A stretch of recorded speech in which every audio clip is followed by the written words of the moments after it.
Dear listeners, take a moment to pause, breathe deeply, and ask yourself a seemingly simple, yet profoundly haunting question. Who truly controls this world?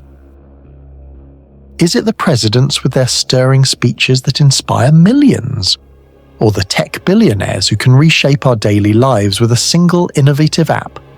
Or is there something else, a force lurking deep in the shadows, silently pulling invisible strings that manipulate everything from afar? For centuries, the answer whispered among millions has been the Illuminati. I won't just recount dry historical facts, I'll share my personal reflections, sometimes skeptical, sometimes chilling, on why a name that seemed to vanish over 200 years ago still thrives in the minds of millions in our modern era. Buckle up tight. From this moment, we're stepping into the enigmatic world of the Illuminati, a realm where reason and darkness intertwine, where truth and legend are inseparable. Imagine yourself in 18th century Europe during the era known as the Age of Enlightenment. This was a time when reason and science surged forward, challenging the religious authority that had dominated for centuries. People began posing bold questions. Why does the church hold absolute truth? Why can a king rule by divine right, while the masses suffer in poverty and injustice? In this context, on a spring day, precisely May 1st, 1776, in the city of Ingolstadt in Bavaria, Germany, a group of 5 men gathered around a rough wooden table in a dimly lit room. Leading them was a young professor, just 28 years old, named Adam Weishaupt. He wasn't a wealthy noble or a powerful bishop, but an ambitious intellectual yearning to change the world. Weishaupt aimed to create a secret society. Initially, they called it the Order of Perfectibilists, the order of those pursuing perfection. But soon the name evolved into one etched in history, the Illuminati, meaning the Enlightened Ones, inspired by the spreading ideals of the Enlightenment across Europe. The symbols Weishaupt chose were deliberate. The owl of Minerva, embodying the Greek goddess Athena's wisdom, with sharp eyes piercing the darkness to see what others cannot. Another was a dot within a circle, evoking the all-seeing eye, but not God's eye, rather that of mysterious superiors the order claimed to serve, symbolizing infinite surveillance and knowledge. May 1st wasn't random. It coincided with Walpurgis Night, an ancient European fertility festival linked to witches, demons, and mystical rituals. Weishaupt likely selected it to infuse the society with an aura of mystery, making it more alluring to curious minds. Yet his goals were profoundly worldly and revolutionary. Eradicate Christianity and all religions, seen as superstitions chaining humanity. Overthrow existing governments, replacing them with a rational new social order. Establish a new world order where humans are fully equal, free, unbound by outdated laws or traditional morals. This sounds like an idealistic utopia, but Weishaupt's path was riddled with contradictions. He sought to liberate people by manipulating, controlling, and forcing them to be good according to the society's definition. This made the Illuminati not just a group of dreamy intellectuals, but an organization with deep ambitions for control. To expand on their origins, historical records from sources like Britannica reveal that Weishaupt drew inspiration from earlier groups like the Alumbrados in Spain and the Rosicrucians, who also claimed enlightenment but were often persecuted. The Bavarian Illuminati, however, was uniquely structured for secrecy and influence, setting it apart in conspiracy lore. To grasp the Illuminati, we must understand its founder, Johann Adam Joseph Weishaupt. Born in 1748, his father died young, and he was raised by his godfather, Baron von Ickstadt, a prominent Enlightenment scholar with a vast library of books banned by the Church. From childhood, Weishaupt absorbed radical ideas, freedom, reason, and the belief that humans could build paradise on Earth without divine intervention. At 15, he entered the University of Ingolstadt to study law, becoming a professor at just 20, a youthful genius with sharp intellect. But beneath lay a burning ambition. Weishaupt trained under the Jesuits, known for their strictness, tight organization, and principle that the end justifies the means. If it benefited the Holy See, they would hide, deceive, or even assassinate. Weishaupt despised their control but admired their discipline and power. Later, leading the Illuminati, he mirrored the Jesuit model, a hierarchical structure demanding absolute loyalty to superiors shrouded in mystery. The Illuminati wasn't a casual club. Joining required swearing allegiance and accepting total life oversight. A novice was monitored by an insinuator, sponsor, who demanded daily journals. What do you think, do, feel? They guided reading, beliefs, and enforced obedience. Passing trials elevated one to Minerval, named after Minerva. Higher levels included Illuminatus Minor, Illuminatus Major, and secretive upper ranks like priest, regent, or magus, known only to a few. Members received classical pseudonyms. Weishaupt chose Spartacus, the slave rebellion leader against ancient Rome. Others took names of philosophers, gods, or mythic heroes, creating a role-playing atmosphere. But the consequences were real and grave. Weishaupt wrote, "The new order will bring absolute happiness and freedom, but first, humans must be reformed." How? Religions vanish, replaced by atheism for the masses and Enlightenment philosophy for elites. National governments destroyed for a global republic, property redistributed, an early communism, traditional morals dismantled. Here, I pause to admit, some of Weishaupt's visions weren't bad: gender equality, women's education, ending social injustice. But achieving them by erasing societal foundations and imposing an enlightened elite's control raises a big question. Was the Illuminati just swapping old masters for new, more tyrannical ones? Modern historians note this irony, as the group's ideals echoed later revolutions but with authoritarian undertones.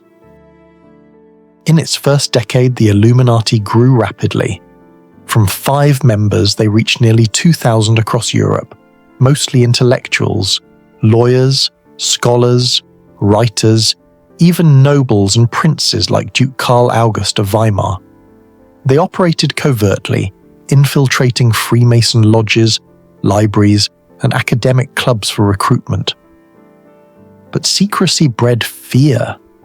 Rumors spread of Illuminati agents everywhere, even orchestrating the 1789 French Revolution, the uprising that toppled thrones and shook the continent. The revolution's slogan, "Liberty, Equality, Fraternity," mirrored Illuminati ideals, fueling beliefs they pulled the strings. A secret society might survive if limited to philosophy. But touching religion and politics, Old World's pillars changed everything. The Illuminati viewed Christianity as an enemy to eliminate. Weishaupt believed religion chained people in fear and superstition.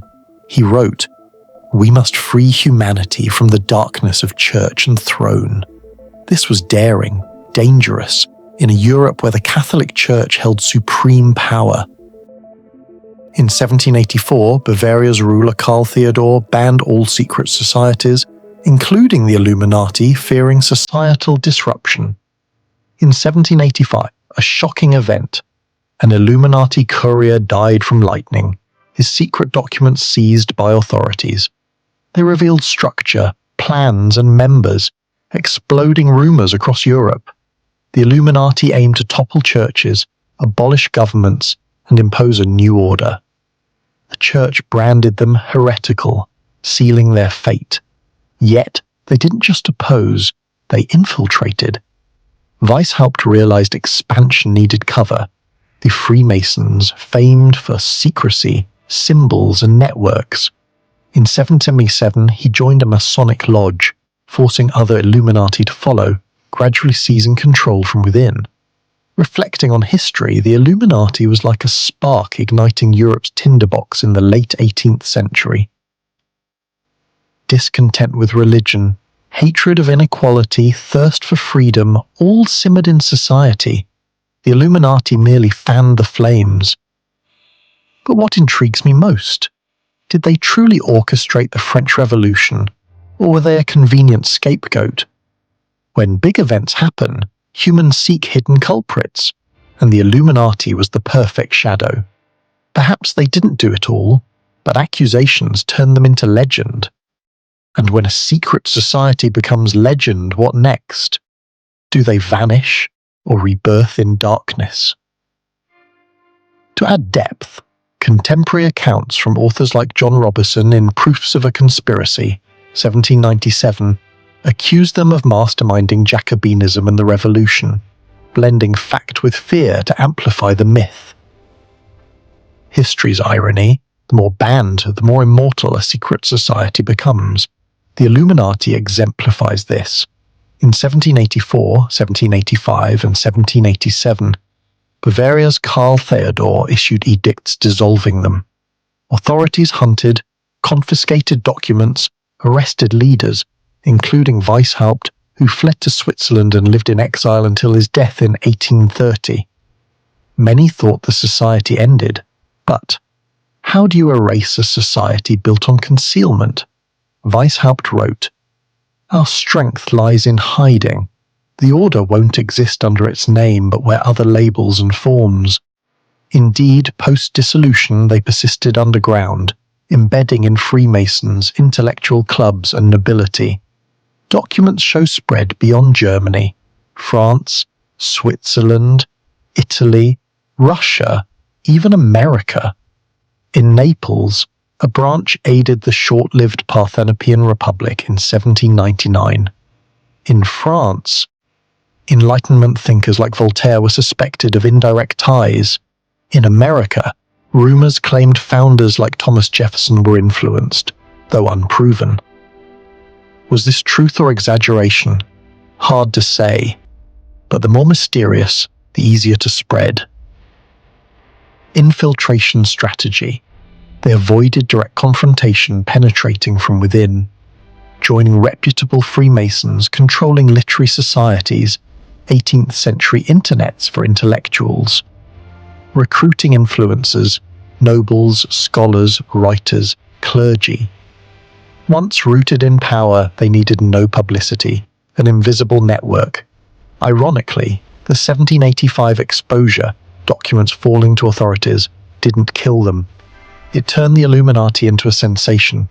People gossiped, embellished, attributed events, wars, uprisings, shifts to them. Some speculate Weishaupt leaked deliberately for notoriety.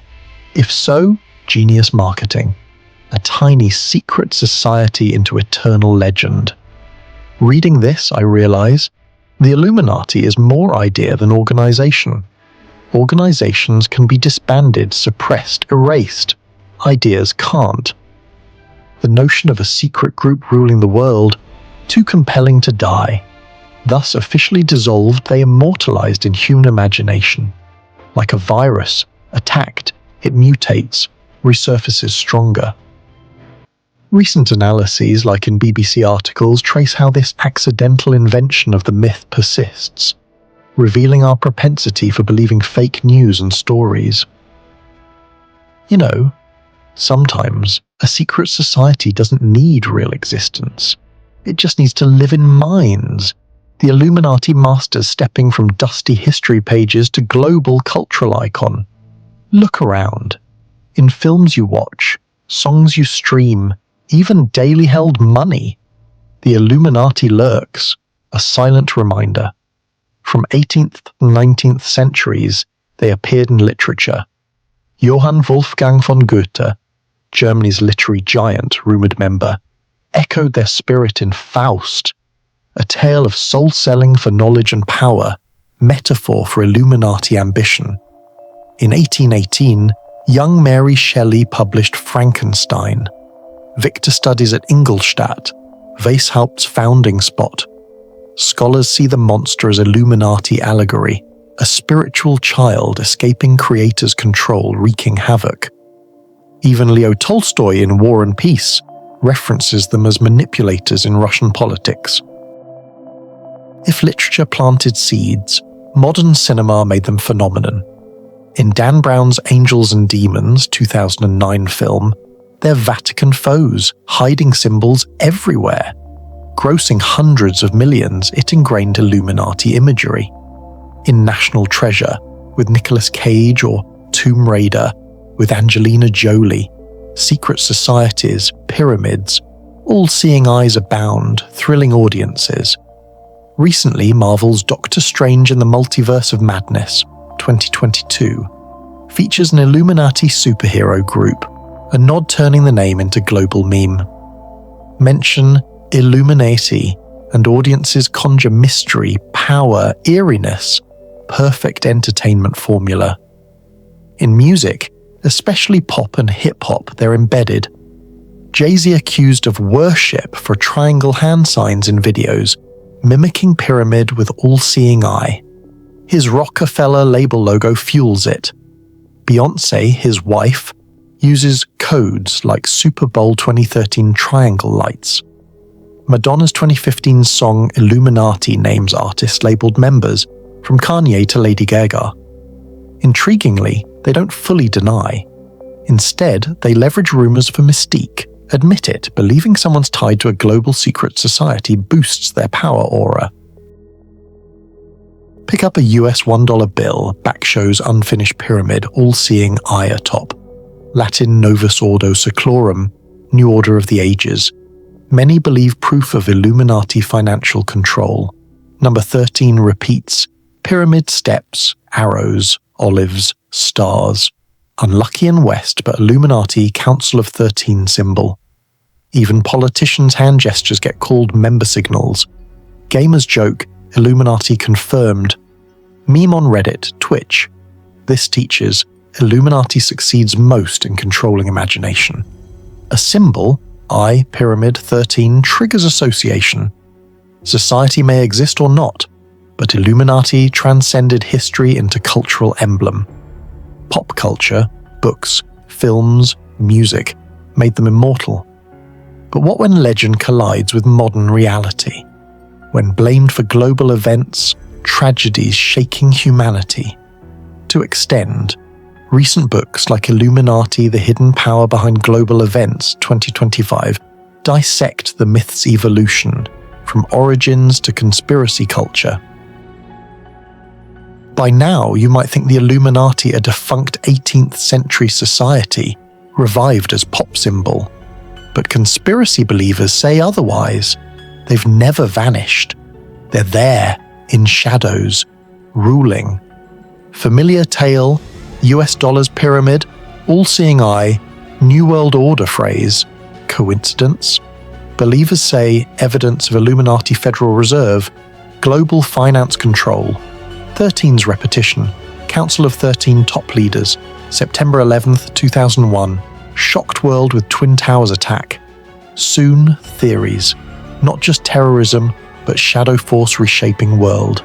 Details, 911 as date and US emergency number, pre-event predictions in media, games.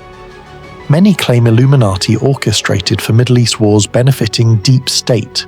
No solid proof, but belief spreads. Another, deep state. Shadow government where presidents, PMs are facades. Real power with elite.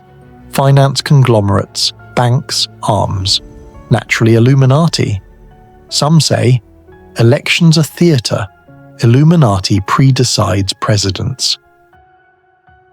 If that's unbelievable, consider David Ickey's theory. Illuminati aren't human, but alien reptilians shape-shifting, infiltrating power. British royals, US presidents, tech tycoons like Bill Gates, Mark Zuckerberg. Ickey links to events like COVID-19 as population control plots. Sounds like B-movie sci-fi, but millions believe. Icky has fans, seminars, bestsellers, showing conspiracy allure. In 2024-2025, theories evolved. During US elections, claims Illuminati rigged outcomes or used AI for manipulation. Hurricanes, Helene and Milton blamed on weather tech like HARP, tied to Illuminati agendas. On X, users speculate celebrities like Beyoncé and devil worship via Renaissance imagery, or politicians as puppets. Reading these, I laugh and shudder. Laugh at absurdities and dollarite lizard people. Shudder realizing belief's power immense. If millions see Illuminati traces everywhere, they've won ultimate power, mind control. Perhaps scarier than governing or banking. Controlling belief controls actions, fears, futures. But one question, in internet age, with clicks spreading everything, what's Illuminati become? In 18th century, Illuminati spread via secret meetings, handwritten scripts. In 21st, via social media. A secrecy-famous society, now global meme. Ironic, but logical. Curiosity breeds Illuminati. Remember internet joke, Illuminati confirmed. Spot random triangle, pizza slice, map line, brand logo. Someone adds eerie music. Illuminati confirmed. Such videos rack millions on TikTok, YouTube. People no longer tremble at Illuminati. They mock, turning it into internet humor culture. Rumors on Jay-Z, Beyoncé, Madonna thrive online. Fans dissect MV frames. Triangle flash definitely Illuminati.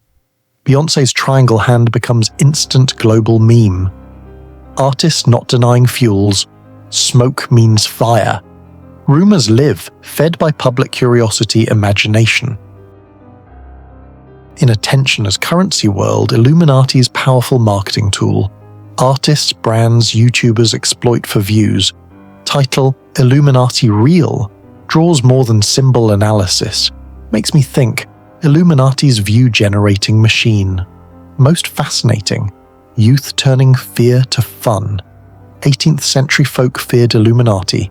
Gen Z memes it, attaches to comedy videos, satirizes politics, like blaming gas prices or election memes on them. Collective detox, memifying scary force strips power. On X recently, posts link Illuminati to pop stars, weather events, even fictional theories like sacrificing for membership. Personally, social media immortalizes Illuminati while mirroring obsessions. We crave mystery, backstory for chaos. Illuminati fulfills. Past generations worried, today's joke globally. Memification ensures no disappearance, part of internet language. But bigger question, do Illuminati truly control world, or shadows we create? Over 2 centuries since Bavaria birth, their name survived suppression, eras, now global icon. But big question lingers, do Illuminati control world? Believers point evidence. Global finance, Rothschilds, Rockefellers as arms. Argument, money control equals world control. Politics, French Revolution, US Civil War, UN, all shadowed. Symbols, triangle, all-seeing eye, 13 on currency, buildings, logos, marks of presence. Culture, artist aligning reinforces existence. Skeptically, no concrete proof beyond 18th century docs, mostly speculation. See what you want effect. Believing makes evidence, everywhere. Starbucks logo to Hollywood, but mind's reflection, not reality. Politics complex, economic, social, cultural factors. Simplifying to Illuminati control eases understanding. I believe, if existing, greatest power not direct control but convincing us they do. Think. Believing hidden force behind everything breeds distrust in governments, religions, society. Obsession with others control me. Then, real or fake, they've won. No guns or presidencies needed, just imagination residents. First, let's travel back in time to the 19th century. When Charles Darwin published his theory of evolution in the book On the Origin of Species in 1859, Darwin argued that all organisms on Earth evolved from simple forms of life through the process of natural selection. This idea revolutionized how we view the biological world, becoming the foundation of modern biology. However, from the very beginning, the theory of evolution faced significant criticisms. Darwin himself admitted in his book that the absence of missing links, that is, intermediate fossils between species, was the most serious objection to his theory. More than 150 years later, science still hasn't found complete chains of these links.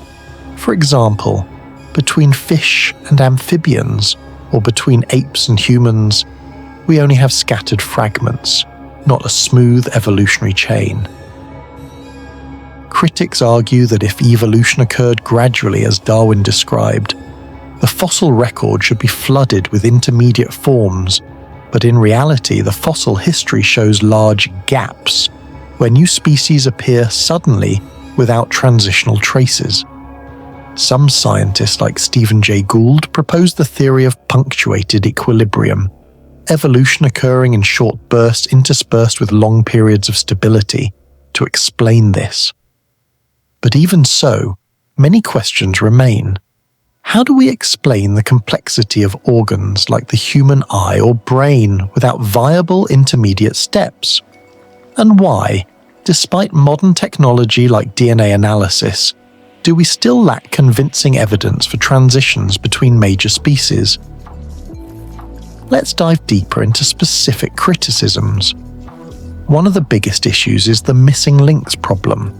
Darwin worried that fossils didn't support his theory, and in fact, after more than a century, the gaps still exist. For example, in an article from the Institute for Creation Research, ICR, they argue that we cannot identify ancestors or missing links, and cannot design testable theories to explain how specific evolutionary events occurred. A study from PubMed discusses the missing links issue from past to present, noting that the problem of links and phylogenies at the species and genus level has lessened over the past 120 years, but is still not fully resolved.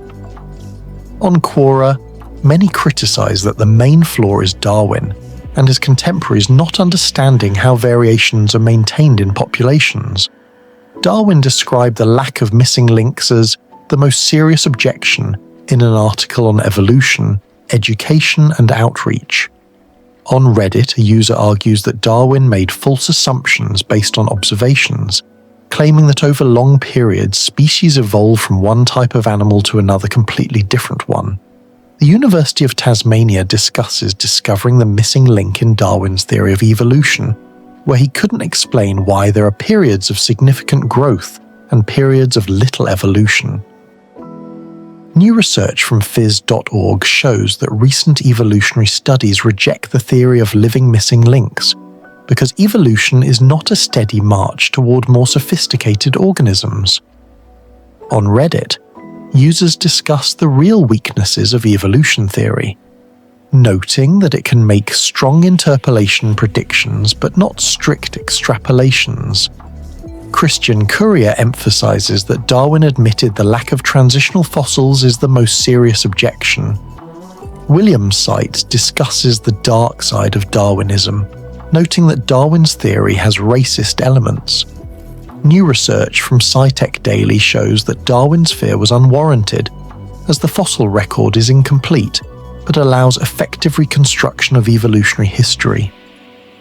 Answers in Genesis discusses Schlitzie the Missing Link and early Darwinian sideshow programs. Wikipedia on objections to evolution notes that critics claim evolution is just a theory, emphasizing that scientific theories are never absolute. Pennis addresses Darwin's dilemma with the discovery of the missing Precambrian record of life. Catholic culture examines evolution, the missing link, providing a history of evolutionary thought and explaining the theory. NCSE argues that transitional fossils are not rare. Answers in Genesis provides evidence against evolution, arguing that evolution cannot occur based on scientific observations. Live Science defends Darwin's theory as one of the most solid theories. The Darwin Project lists 6 things Darwin never said. YouTube has mathematical challenges to Darwin's theory. Nevertheless, modern science still regards evolution as the foundation for human origins. But if we look deeper, are we overlooking other possibilities? Let's think about the human body, a masterpiece of intricacy. From cell structure to the immune system, everything is so perfect that it's hard to believe it's a product of randomness. This reminds me of a famous anecdote between 2 great scientists, Isaac Newton and Edmund Halley. Halley, famous for calculating the orbit of Halley's comet, was Newton's close friend but an atheist. One day, Halley visited Newton and saw an exquisite model of the solar system that Newton had crafted. At the center was a gold-plated sun, with planets orbiting harmoniously with just a crank pull. Halley admired it and asked, "Who created this wonderful model?" Newton replied, "No one. It was just random materials colliding to form it." Halley vehemently objected, insisting that a genius must have made it. At that moment, Newton patted his friend's shoulder and said, "This model, though intricate, is nothing compared to the real solar system. If you believe someone created it, then the solar system, which is hundreds of millions of times more complex, must surely have been created by an omnipotent God." Halley suddenly awakened and began to believe in the existence of God. This story is not just a philosophical argument, but reflects the views of many scientists. The universe and life are too perfect to be products of chance. If a monkey played the piano randomly for millions of years, could it play Beethoven's symphony? Modern science sometimes applies similar logic to human origins, viewing life as a result of probability. But that probability is so small it's almost impossible. Now let's move to newer hypotheses. In the book Humans Are Not From Earth, by Dr. Ellis Silver, an American ecologist, he argues that humans did not evolve on Earth. Silver points out a series of biological weaknesses, proving we don't belong to this planet. First, humans are too fragile in Earth's environment. We get sunburned after just a few hours in the sun, while other species like lizards can bask all day without issue. Silver suggests our skin was designed for a planet with a thicker ozone layer or less UV radiation. Next, chronic back pain, a common issue in modern humans. Silver claims this is because we evolved in a place with lower gravity than Earth, so our spines haven't fully adapted. Then there's the size of newborns' heads. The baby's head is too large for the mother's pelvis, leading to difficult births, even death, something rare in other animal species. Silver compares, if we evolved naturally on Earth, why isn't our body more optimized? Another interesting point. The human biological clock seems designed for a 25-hour day, not Earth's 24 hours. Studies show that when isolated from sunlight, our sleep-wake cycle extends to 25 hours. Additionally, humans suffer from many chronic diseases like diabetes, cancer, and allergies, much higher than other species. We also don't adapt well to wild foods. Many natural plants are toxic to us, while animals eat them without harm. Silver concludes, humans may be immigrants from another planet, brought here by an advanced civilization. He even suggests the original planet might have lower gravity, longer days, and less UV. This sounds like science fiction, but it explains why we feel out of place on Earth. As Silver says, many people feel Earth is not their home. Let's expand on Silver's book.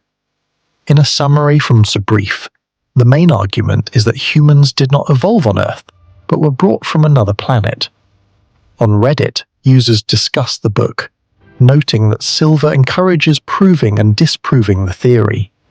LinkedIn reviews the book, stating that evidence suggests humans are not native to Earth.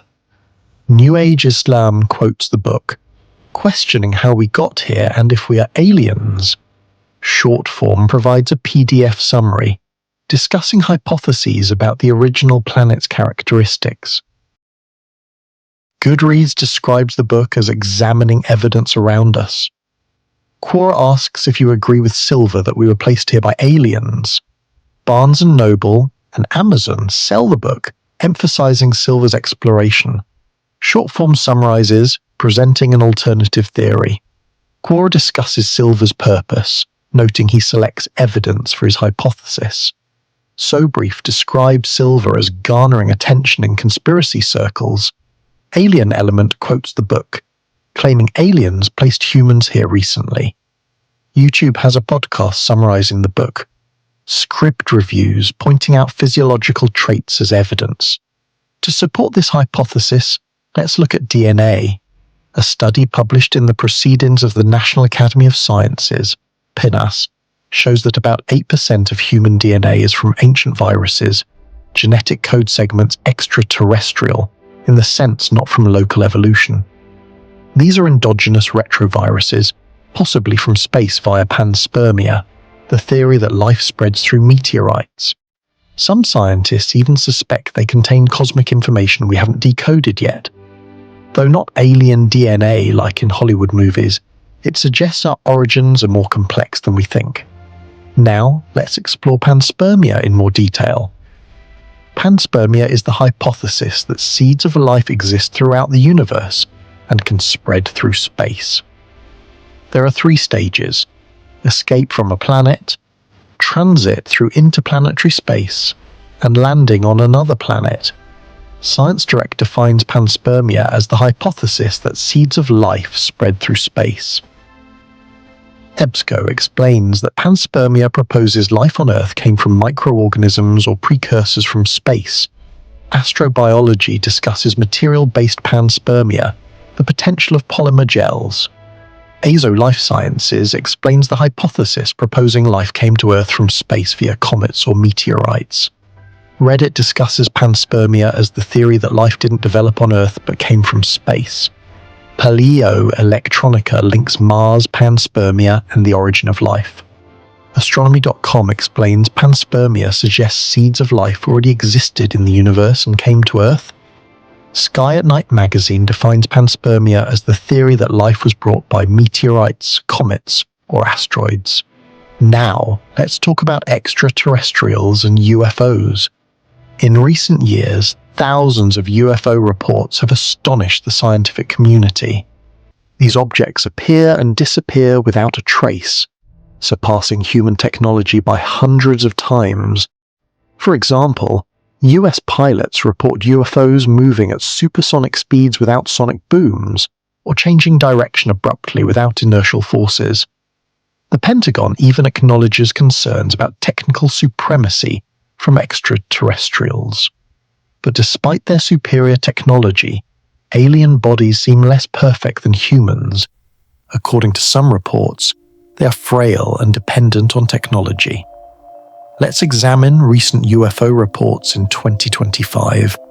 NewsNation reports over 2,000 UFO sightings in the first half of 2025. YouTube explores ancient theories about time travelers among us. Another YouTube discusses the evolution of UFO and alien conspiracy theories globally. GSDVS explores the latest UFO phenomena in 2025. IFL Science notes, the number of people believing aliens have visited us is increasing. Here's the English translation of your text, keeping the academic and philosophical tone. The limitations of human awareness of the truth of human origin. Human awareness of the truth about the origins of mankind across nations of the world remains limited. At present, researchers do not yet fully understand the relationship between writing and speech in linguistics, nor do they properly grasp many related concepts such as origin, truth, humankind, development. They also lack clarity regarding the connection between climate and human existence. Environments that are excessively hot are linked with the fact that humans did not originate and could not develop there. Excessively cold environments are linked with the fact that humans had not yet originated and had not yet developed there, while temperate environments are associated with the truth that humans did originate and develop. This limited awareness of the truth of human origin has led researchers to fail to distinguish clearly the relationship between the unreal nature of the phenomenon of vitality, in which the individual human neither originates nor develops in the future, the not yet real essence of the entity of life, in which collective humanity had not yet originated and had not yet developed in the past, and the real truth of the actuality of life, in which human society originates and develops in the present. This can be modelled as past, life not yet originated, not yet developed; present, life originated and developed; future, vitality neither originated nor developed.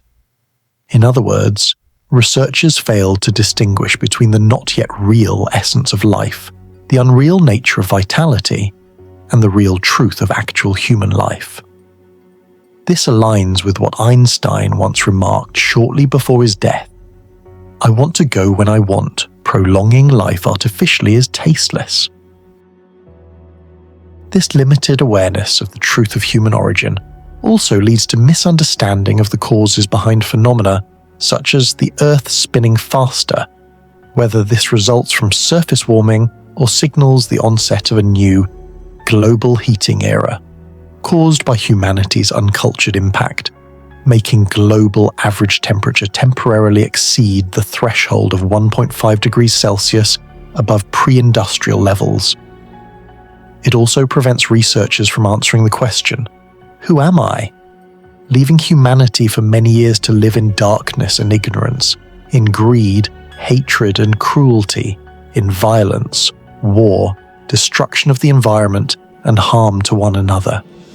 This limited awareness of the truth of human origin has resulted in errors such as the theory of struggle for survival, the strong over the weak in Darwin's theory of evolution, in the mistaken belief of some researchers that humans on Earth originated from another world in the universe, and in persistent disputes over whether human evolution began in Africa.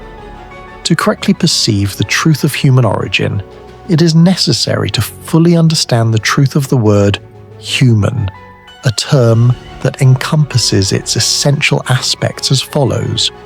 The form of human corresponds with the unreal nature of the phenomenon of individual vitality within society. The content of human corresponds with the not yet real essence of the entity of life, of groups within nature. The B principle of human corresponds with the real truth of the actuality of life of individuals, groups, communities and nations within human society. This can be modelled as the not yet real essence of group life in nature, the real truth of actual life of individuals, groups and communities of nations in human society, the unreal nature of the phenomenon of individual vitality within society. In other words, correct awareness of the truth of human origin is inseparable from a clear understanding of the truth of the word human. Humanity is inseparable from truth. Without understanding the truth of the word human, one cannot truly recognize the truth of human origin. Nature examines expert figures in alien-related UFO conspiracy theories. ETV Bharat explores World Contact Day 2025 with war, chaos, and multiple UFO sightings. YouTube has Da Vinci's hidden alien messages decoded. TikTok explores the clearest UFO footage in 2025. SCMP provides the latest news on UFOs and extraterrestrial life. YouTube has the top 5 UFO sightings that shock the world for World UFO Day 2025. Britannica provides history, sightings, and facts about UFOs. Science Focus lists UFOs that scientists think are real but can't explain. Science News notes scientists getting serious about UFOs. Wikipedia on UFO conspiracy theories links cover-ups with abductions and more. YouTube has the God vs. UFOs documentary. Live now from Fox notes, aliens may be living among us disguised as humans, according to Harvard. Reddit debates if all alien sightings are fake. NewsNation discusses a hidden UFO civilization could be on Earth. Pennsylvania State University examines a book on the history of UFOs. An interesting story from China. The old monk Huang Yusheng, who practiced from a young age in Jinan, Shandong. After achieving enlightened wisdom, he communicated with an extraterrestrial being coded a K5T. According to him, hundreds of millions of years ago, Earth was the home of aliens with advanced technology, but the environment was harsh, without oceans or flora and fauna. Then a major event occurred. A loud explosion shook the heavens, 7 colored auras, and higher beings, like gods, appeared. They relocated all aliens to another planet with just a wave of the hand.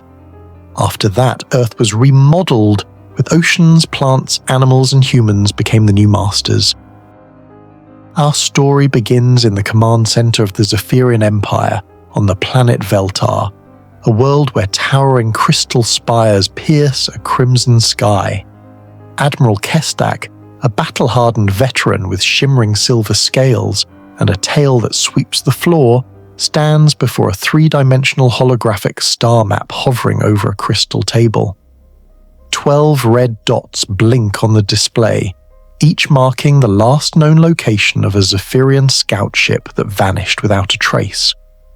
All were investigating a backwater solar system, home to a species called humans. Kestak, his voice deep and authoritative but tinged with unease, orders the battle recordings replayed. The footage flickers into view, grainy but clear enough to stun the room into silence. Human ships, crude, angular, utterly unlike the sleek, curved elegance of Zephyrian vessels, had destroyed 3 of their reconnaissance fleets. No energy weapons or plasma shields here. Humans fired solid chunks of metal at terrifying speeds, nearly 10% the speed of light. One human destroyer, instead of retreating when outnumbered, rammed straight through a Zephyrian cruiser's energy shield, tearing it apart with raw kinetic force. Sub-Commander Thielkari, his blue-scaled face twisted in confusion, mutters, "They don't follow battle doctrine. When overwhelmed, they attack with greater fury. When cornered, they don't surrender." To the Zephyrians, this is unthinkable. Their empire has conquered dozens of species over millennia, wielding superior technology and rigid, time-tested tactics. Humans controlling just one star system with weapons the Zephyrians consider Stone Age relics should have begged for mercy. But no, they fight with a ferocity bordering on insanity, like prehistoric hunters facing beasts on the savannah. Tactical analyst Morph, stationed at the data terminals, offers a theory that makes Kestak pause. She suggests humans evolved from predatory pack hunters, their survival instincts so strong that the concept of surrender is alien to them. They fight not for victory, but for existence itself. Billions of light years away, on lunar station orbiting Earth, Commander Jake Morrison floats in the observation deck, gazing at the blue marble planet below. From this distance, Earth looks serene, a jewel in the void, but Morrison knows it's a lie. The planet is on high alert after initial clashes with Zephyrian scouts near the asteroid belt. Cities are evacuating civilians to underground bunkers.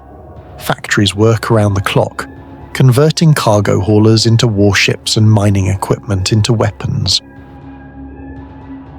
Amy Turner reports that Neptune Station, home to early warning sensors capable of detecting ships light years away, has gone silent for 6 hours. Its last transmission described massive energy signatures approaching from deep space. Morrison's stomach tightens, but he keeps his composure. If Neptune is down, the enemy is already in the solar system, and humanity's time is running out. Lunar Station, once a research outpost, is now humanity's first line of defense. Engineers work tirelessly. Pilot Lisa Chong runs combat simulations on holographic displays, sweat beading on her forehead as she calculates attack trajectories. Engineer Carlos Rodriguez, hands smeared with grease, tweaks power systems to push ships beyond their design limits. Marine Sergeant Ryan Cooper reviews defensive positions across the solar system, from the asteroid belt to Jupiter's orbit. Carlos, analyzing wreckage from prior encounters, uncovers a critical Zephyrian weakness. Their energy shields, though advanced, are designed to disperse plasma blasts and energy beams but falter against kinetic weapons, solid objects moving at near-light speeds. Lisa, hearing this, nods excitedly. She realizes that mining ships built to haul massive asteroids became unexpected heroes in the last battle. One such ship with a reinforced hull punched through a Zephyrian cruiser's shield, proving that raw simplicity can outmatch high tech. On Earth, deep beneath the White House in the Situation Room, President Helen Washington stands before a display showing the Zephyrian fleet's approach vector, a red arrow aimed at humanity's heart. Her military advisors deliver grim news. Humanity has just 230 combat-capable ships, mostly retrofitted civilian vessels, with combined firepower less than a single Zephyrian capital ship. Diplomatic efforts have failed. The Zephyrians don't respond, don't negotiate. Defense Secretary Paul Mitchell is blunt. We can't win with conventional strength. But Washington doesn't flinch. With steely resolve, she orders planned defiance. No retreat, no surrender. If the Zephyrians want Earth, they'll pay in blood. The fateful battle begins as the Zephyrian Crimson Talon fleet, with 60 capital ships and 300 escorts, emerges at the solar system's edge. Each capital ship is a flying fortress, armed with weapons that could melt planets. War Commander Vexinari, standing on the bridge of inevitable conquest, smirks at humanity's meager force of fewer than 50 ships. He opens a channel, his voice booming across all frequencies, translated into dozens of Earth languages. Primitive humans, surrender and serve the Zephyrian Empire, or be annihilated within one of your solar days. But humanity doesn't bow. Captain Steve Martinez, commanding the patrol vessel New Frontier, responds with defiance that stuns Vexinari. We don't need your empire. Withdraw from our solar system now or face the consequences. Furious at human arrogance, Vexinari orders a full assault, but humanity is ready with a brutal trap. Near Mars orbit, Commander Morrison launches planned sledgehammer, turning the planet's orbital infrastructure into a chaotic killing field. Mining stations launch thousands of metal fragments, raw ore, old satellites, even construction containers, creating a deadly debris cloud that forces the Zephyrian fleet to slow down. Human ships, from military destroyers to retrofitted garbage scows, charge into battle at insane speeds.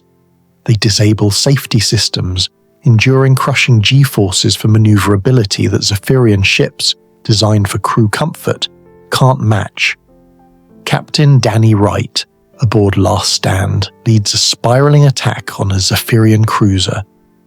His ship, a retrofitted freighter clad in thick steel, fires metal slugs at 10% light speed.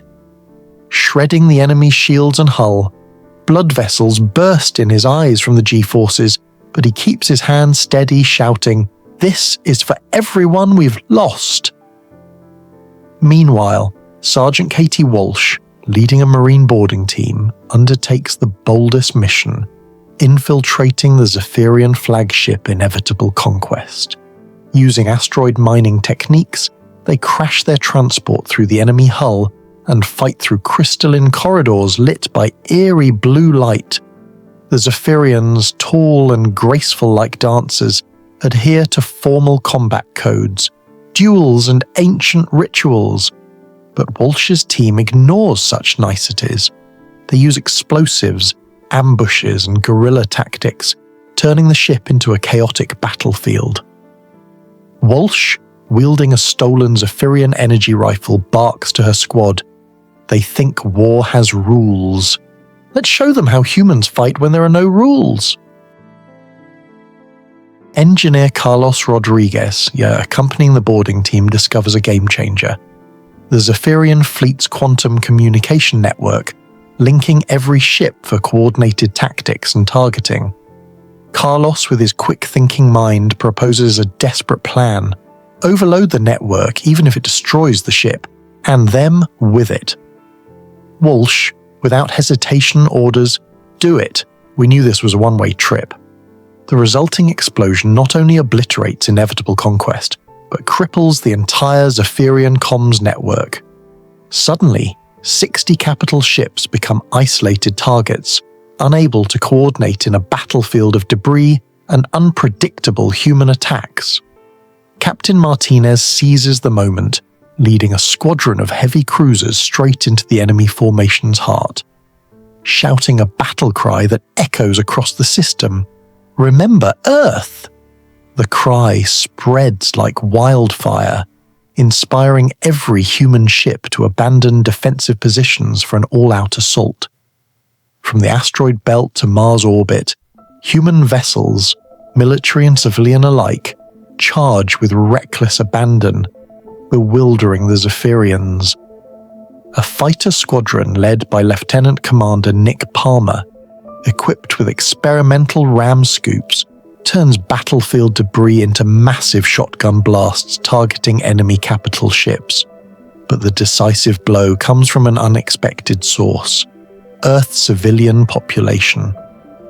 President Washington had authorized converting the planet's telecommunications satellites into a colossal directed energy weapon. When the beam fires from Earth's surface, it strikes Emperor Kethanari's dreadnought, the supreme leader of the Zephyrians, who had come to witness humanity's destruction. The dreadnought's shields flare and collapse, and the ship explodes in a blinding fireball. Kethanari, who conquered dozens of species over 3 centuries, dies without a word. The dreadnought's destruction marks the turning point. With their comms network down and their emperor dead, Zephyrian commanders descend into chaos. War Commander Vexenari, now on a backup vessel after losing 2 flagships, faces an unprecedented choice: fight to total annihilation or surrender. His voice heavy with defeat, he transmits, "Request terms for cessation of hostilities." On Lunar Station, Commander Morrison, now promoted to Admiral after the fleet commander's death, receives the signal. His response is firm but weary. "We'll negotiate, but on our terms.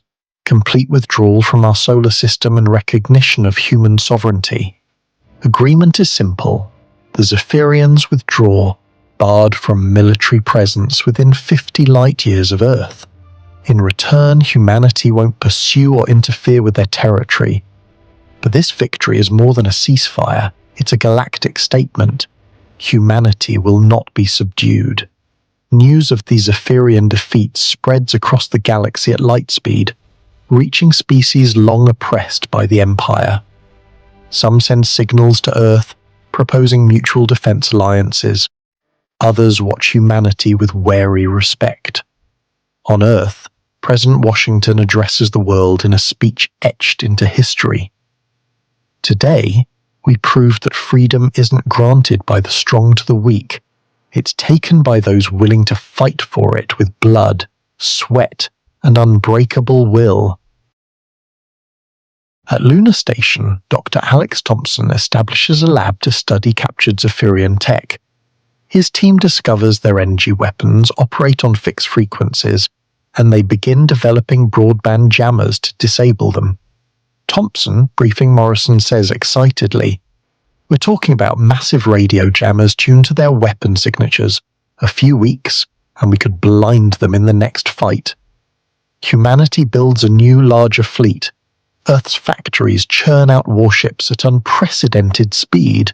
while engineers refine kinetic weapons based on lessons from Mars. Every Zephyrian wreck is analysed, every tactic documented to forge a new military doctrine, one rooted not in tech superiority, but in adaptability and innovation.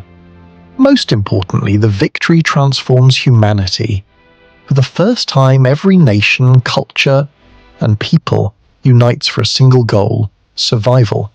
Old conflicts fade. Scientists, engineers, pilots, and civilians work as one, sharing a belief that humanity can not only survive but shape the galaxy's future. What does this story tell us? If aliens invade, humanity won't just fight, we'll adapt, innovate, and endure. We may lack their technology, but our stubborn will, audacity, and ability to turn the ordinary into weapons define us. From prehistoric hunters facing beasts to pilots charging into battle at deadly speeds, humanity finds a way to overcome any odds, no matter how slim. Elon Musk, best known as the CEO of SpaceX, the space exploration tech giant, and Tesla, thinks it's almost certain we're living in a simulation. He compares it to how video games have evolved, like a way more modern and smarter version of Pong from about 40 years ago, just 2 rectangles and a dot. 40 years later, we've got simulation games with hyper-realistic 3D graphics, millions of players online at once, and it's still improving. Elon Musk says that at some point, we'll have a hard time telling the difference between games and real life. If you assume civilization lasts long enough, games will become indistinguishable from reality. He believes we're almost definitely living in a matrix. This topic is still being debated all over the world, and some scientists are even running experiments to try and figure it out. In 2025, with the latest breakthroughs in physics and tech, this hypothesis is getting more attention than ever. For example, researchers like Roman Yampolsky have published papers exploring how to escape the simulation, treating it like a cybersecurity problem. Back in 1974, a group of scientists discovered a weird phenomenon through an experiment. At the time, everyone thought there must be some mistake. But over 50 years later, as of 2025, no one has figured out what's wrong with that experiment, unless this whole world is virtual. Today, we're going to use science to prove some unexplained mysteries in the world, and it's very possible we're actually living in a virtual world like a dream. We'll dive into everything from classic experiments to recent real-life stories, including the mysterious death of a tech CEO, and update you on the latest findings from 2025 about the simulation hypothesis. Welcome to today's podcast, The Matrix Reality. Are we living in a simulation? We'll go deep into the history of this idea, starting from ancient philosophical thoughts to modern scientific arguments, and explore how tech like Neuralink is blurring the lines between real and virtual. And at the end, we'll tackle an intriguing question. Is there a way to escape the Matrix? Based on the latest theories and research, we'll look at some creative and sometimes crazy ideas to wake up from this virtual world. Let's start with hypnosis, a field that shows how easily human consciousness can be manipulated, and it might be key to understanding the holographic nature of the universe. In 1991, writer Michael Talbot published a book called The Holographic Universe, a classic that explores how reality might be a giant hologram, where every part contains info about the whole. In the book, he mentions that in 1970, he personally witnessed an unbelievable hypnosis experiment. That day, the hypnotist stood on stage and asked the audience, "Anyone volunteer to be hypnotized?" Only Tom, a friend of Talbot's, raised his hand. Right after, the expert invited Tom and his daughter Laura up to join the hypnosis session. After putting Tom into a hypnotic state, the expert told him, "When you wake up, you won't be able to see Laura at all. Then, The expert had Laura stand right in front of Tom and woke him up. When Tom woke, he looked around but couldn't see Laura. He couldn't even hear her laughter. At the same time, the expert pulled out a pocket watch from his pocket, quickly held it behind Laura's back and asked Tom, "What am I holding in my hand?" And then the weird part happened. Tom casually answered, "A pocket watch." The hypnotist asked next, "Can you see the engraving on the watch?" Tom squinted and read out the inscription on the watch right away. This blew the book's author's mind at the time. You gotta know that this hypnosis experiment didn't just prove how easy it is to control human consciousness. The results totally went against physics principles. Because normally, human eyes can't see through objects to spot something behind them. In the book, Talbot explains in detail that this experiment was done by 2 grad students from a university, and it was part of general hypnosis research. He connects it to the holographic theory of David Bohm and Carl Pribram, where the brain stores memories like a hologram, and hypnosis can access hidden layers of info. This quickly shifted to physics research. Some scientists started thinking, what if our world isn't really real? They figured it's possible everything in this world is programmed. Laura, Tom's daughter, might just be a piece of code. When the command is entered, your vision naturally sees through her to the watch. Sure enough, the scholars who suggested this back then got laughed at by mainstream science. It wasn't until the 21st century, when more and more virtual world video games hit the market, that more scientists started paying attention to whether our world really exists. Even in 2025, new studies on hypnosis in medicine, like treating eating disorders, remind us of this experiment, showing consciousness can be altered to reprogram how we perceive reality. To illustrate more, think about other hypnosis cases in history. For example, in Charles Tart's studies on mutual hypnosis, where 2 people hypnotize each other, they reported experiencing alternate realities, where their bodies changed or disappeared, just like in Talbot's experiment. This suggests consciousness isn't just a brain product, but part of a bigger info field, holographic.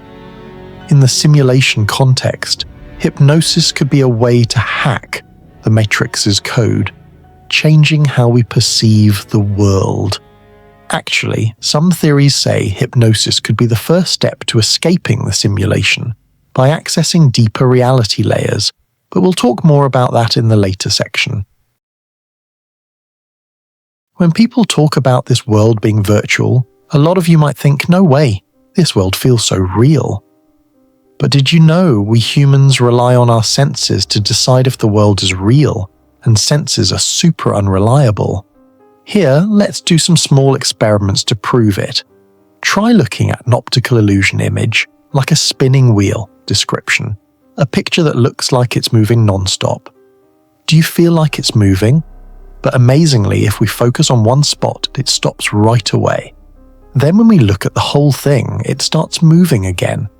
Next, look at another image, like the lilac chaser illusion description, image with glowing balls. When you stare at the cross in the middle and hold still, you'll see the small glowing balls moving around are green. But when you follow those glowing balls, the green ones suddenly turn purple. Isn't that magical? These illusions aren't just fun, they prove our brains are rendering reality, similar to how computers generate game images. Another example is the Rubin vase illusion, where you might see a vase or 2 faces, depending on how your brain interprets it. Showing reality is subjective. And here's the big reveal. In 1974, a famous group of scientists, Pier Giorgio Merli, Gianfranco Misiroli, and Giulio Pozzi, while studying the nature of light, accidentally found evidence for a virtual world. The results shouldn't have existed. That year, the professors did a double-slit experiment with electrons, a modern take on Thomas Young's 1801 experiment with light. They assumed electrons would go in straight lines when shot from the machine. Normally, the particles would pass through two slits and hit the screen in two lines like the slits. But amazingly, the experiment showed multiple lines on the screen that shouldn't be there, an interference pattern showing electrons behaving like waves. This stunned the professors. How is that possible? So, they decided to add a measuring device during the experiment to observe up close what happens when the particles go through the slits. But they couldn't imagine that this simple idea not only didn't solve the original puzzle, but revealed a huge mystery. In this experiment with the exact same setup, the multiple lines on the screen suddenly turned into two straight lines, just like expected. But clearly before adding the detector there were multiple lines, and no matter how many times they tried, as long as the detector was there, the results always became two reasonable straight lines, as if the electrons knew someone was watching, so they had to behave normally. This experiment outcome matches perfectly with how video games work, as mentioned earlier. Even the world we see might only appear when we look at it. In the simulation context, the double-slit experiment is seen as strong evidence. Reality only renders when observed, like in games to save resources. Physicist Richard Feynman once called this the central mystery of quantum mechanics, and by 2025, new experiments like the temporal double slit have extended this idea to time, showing waves can interfere through time slits, suggesting time might also be part of the simulation code. To dive deeper, let's explore the history of the double slit experiment. Thomas Young first proved light as a wave in 1801 by shooting light through two slits and observing the interference pattern. Then, with electrons in 1927 by Davison and Germer, and later experiments with larger molecules, even atoms, all showed wave-particle duality. In the simulation hypothesis, this could be how the system saves computation. No need to simulate every particle all the time, only when measured. Some scientists like Melvin Vopson propose experiments using information entropy to prove we're in a simulation, and by 2025, these studies are still ongoing, with new proposals to use AI to analyze quantum data for glitches in the matrix. Now let's shift to real-life stories that make this hypothesis downright creepy. First off, there are countless reports of glitches in the matrix, moments where reality seems to bug out. From social media X, there are thousands of personal stories. For example, one user told about a trip to Bangkok in 2003. After helping push a tuk-tuk for the driver, he got lost and couldn't remember his hotel. But suddenly the same driver showed up on Khaosan Road, miles away, and took him back. An inexplicable coincidence.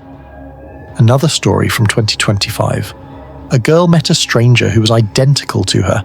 Same height, name, nationality, and staying in the same dorm, same floor, next room, like the simulation copied a character.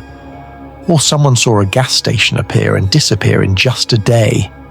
These stories, from Reddit to X, suggest the matrix sometimes lags or glitches, especially when consciousness pays attention. Back to Juliana, an English girl who, after an accident 5 years ago, refused to eat anything. During that time, her parents kept trying to convince her, even taking her to tons of doctors, hoping she'd go back to normal eating, but nothing worked. Finally, with no other choice, her parents followed the doctor's advice and took her to a hypnosis expert to figure out why their daughter wouldn't eat. The result was, under hypnosis, Juliana said she believed there was no real food in this world that humans could use. She even kept asking, "Hasn't anyone noticed? The things in everyone's hands don't exist at all, so how can you call it food and eat it?" Through multiple hypnosis treatments, the experts successfully implanted a new subconscious thought in her brain, telling Juliana, "Things like food are delicious. Humans can't go without eating." And what makes people most curious is Juliana's words. Like food isn't food, food doesn't exist. What does that really mean? This can't help but remind us of the movie The Matrix, where people in the virtual world live by direct nutrition to the body. So-called food isn't needed anymore. In medicine, hypnosis has been used to treat anorexia, like in cases where patients are reprogrammed to find food appealing, and some cases report quick remission. Erin Valenti grew up in Port Washington, New York, a smart person full of energy and tons of crazy ideas. She graduated with a business administration degree from Northeastern University. She was also a member of Mensa, an organization for high IQ people, and a volunteer for Not for Sale, a non-profit set up to fight human trafficking and modern slavery. Her husband, Harrison Watson, a psychologist, insists his wife had no history of mental illnesses, no hospital records, no drug use, never involved in legal stuff, a clean record at every sense. She was totally normal. However, after her death, conspiracy theories exploded. Some say she discovered a secret at the conference, maybe related to simulation tech, and got shut down. The couple had moved to Salt Lake City, Utah, where Erin founded Tinker Ventures, a tech company with over 120 experts. In 2019, Erin had a business trip to Orange County for a tech workshop, then to Silicon Valley to meet friends. From October 1st, 2019, Erin flew to Orange County, California for the event. Nancy Nape, Erin's mum, said her daughter was super excited telling her about the trip over the phone, and she was full of inspiration to start a new project back home. A few days later, she flew to Silicon Valley to meet old friends. And finally, on October 7th, Erin made some pretty unusual calls to her husband and mum. They said the way she talked was really strange. She spoke fast, used words oddly, and what she said didn't really make sense. Most notably, she told her mum, "It's all a game. This is an imaginary experiment. We're in a matrix." These words became the center of conspiracy theories, with many believing she woke up from the simulation. Erin also said she'd miss her flight home, and that her car was almost out of gas. Erin's husband, Harrison, and her mum took turns talking to her on the phone late into the night until she stopped answering and calls went straight to voicemail, and that was the last time they spoke to Erin. That night, Erin missed her flight home. She was last seen on the highway near the airport in San Jose. At the time, she was wearing a white t-shirt and ripped blue jeans. Her missing case was taken by the San Jose Police Department, and 5 days later, she was found dead in the back seat of her rented car in a residential area on Alum Rock Street. No signs of physical violence and no traces of stimulants were found. This raised suspicions. Why was she in the back seat? Did she move there to hide from something? Or was this a glitch that rendered her body in the wrong spot? After getting those calls, Erin's family immediately went to the police station to report the search. The family gave info on her appearance, the car she was driving, including color, make, and license plate. The police contacted her that same night, and they also noticed her communication was very abnormal. In the call, Erin called the operator and figured out where she was. The police used that info to search nearby areas, including hospitals, for hours, but came back empty-handed. They also tried using tracking tech to find the car's and phone's location, but no luck. This delay has been criticized, and some conspiracy theories say there was interference from the system to cover up, like in stories about awakened people being erased from the simulation. There's a regrettable fact here. Even though the police knew Erin might be in danger, they didn't do anything until October 10th, 2019, 3 days after Erin's last call. This happened because at the time, the police didn't prioritize Erin's missing case, simply because Erin was an adult and maybe she decided to be alone for a few days. There are lots of cases where people voluntarily disappear for reasons like family abuse, life problems, etc. Even so, Erin was also a CEO of a pretty big tech company that's growing well. She was even about to receive an Outstanding Entrepreneur Award on October 12th that year. There's no reason for her to just disappear like that.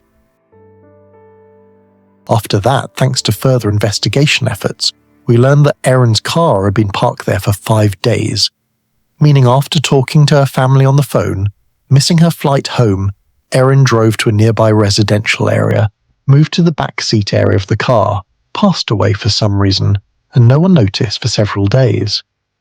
The residents in the area, after learning about the incident, said they were really shocked because this had never happened here, and it was very strange that no one noticed the car, while this is a pretty small residential area. This suggests a glitch. Why didn't anyone see it? Maybe the Matrix only renders when needed, and her death was a system loophole that went unnoticed. With so many mysteries and questions still open, lots of conspiracy theories have been thrown out. Some say the tech event Erin attended had something shady, maybe related to secret simulation projects. Others say Erin's death is linked to an eco-terrorist group, meaning ETA, but actually no evidence. This terrorist group was also accused of being responsible for the death of another tech CEO named Philip Haney, but this accusation isn't verified, and there are no solid proofs for this organization's involvement. Some theories even link to the CIA or government, saying she knew too much about brain tech. By 2025, Erin's story is still discussed on forums, with some people believing she tried to escape but failed. Let's travel back in time to 1776, a year that changed world history forever. Not just because of the American Declaration of Independence, but because a small group of men secretly gathered in Ingolstadt, Bavaria, Germany. That's where Adam Weishaupt, a young 28-year-old law professor, founded the secret society known as the Order of the Illuminati, the Enlightened Ones. According to Wikipedia and Britannica, the Illuminati was initially an organization inspired by the Age of Enlightenment, aimed at opposing the control of the Catholic Church and feudal governments. Weishaupt, born in 1748, was raised on progressive ideas from a young age. He studied at the University of Ingolstadt, where he encountered concepts of freedom, reason, and anti-superstition. But Weishaupt didn't stop at theory. He wanted to create a new world order, Novus Ordo Seclorum, where humans were equal, without religion, without kings. The Illuminati grew rapidly. From 5 initial members, they reached nearly 2,000 in just 10 years, spreading across Europe. Members were intellectuals, nobles, lawyers, even princes like Duke Karl August of Weimar. They organized in strict hierarchies, inspired by the Jesuits, with classical pseudonyms. Weishaupt was Spartacus, the leader of the slave rebellion against ancient Rome. Each member had to keep daily journals, obey absolutely, and use symbols like the Owl of Minerva, symbol of wisdom piercing the darkness, and the all-seeing eye, which later appeared on the US $1 bill. But the Illuminati didn't last long publicly. In 1784, Bavaria's ruler Karl Theodor banned all secret societies fearing rebellion. In 1785, an Illuminati courier was struck by lightning and died, with secret documents falling into government hands, revealing plans to overthrow churches and governments. The society was officially disbanded in 1787. Weishaupt fled to Switzerland and died in 1830. The Illuminati vanished, or at least on paper. According to conspiracy theories from John Robinson's Proofs of a Conspiracy in 1797, and Abbé Baruel's memoirs illustrating the history of Jacobinism, the Illuminati didn't die.